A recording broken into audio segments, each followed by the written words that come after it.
गांव के पास एक घना जंगल था जहां एक साधु ने अपने रहस्यमय शक्तियों के बल पर अपने अनुयायियों का एक बड़ा झुंड बना लिया था।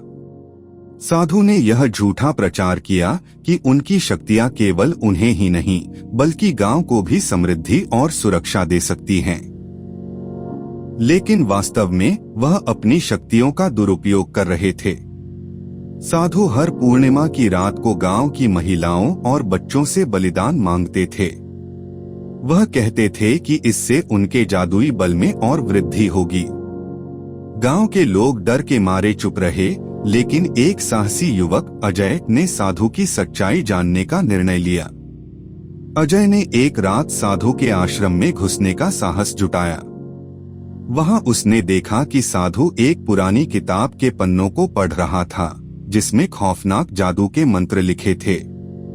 उसने देखा कि साधु ने एक विशेष मंत्र पढ़कर अपने अनुयायियों पर नियंत्रण कर लिया था। अजय ने समझ लिया कि साधु की शक्तियां असली नहीं बल्कि जादू और डर से बनाई गई थीं। अजय ने गांव के अन्य लोगों को इकट्ठा किया और साधु के खिलाफ खड़े होने का प्रस्ताव रखा।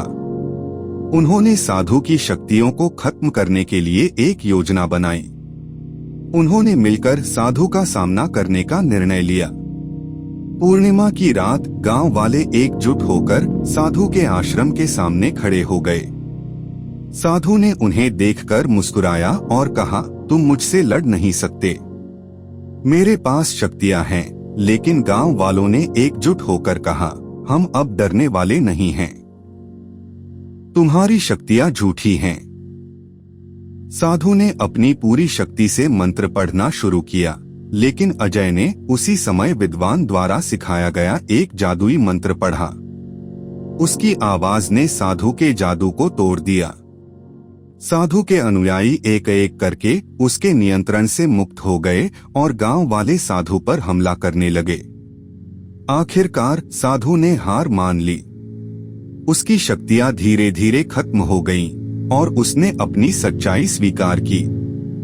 गांव वालों ने उसे दंडित किया और उसे वहां से भगा दिया।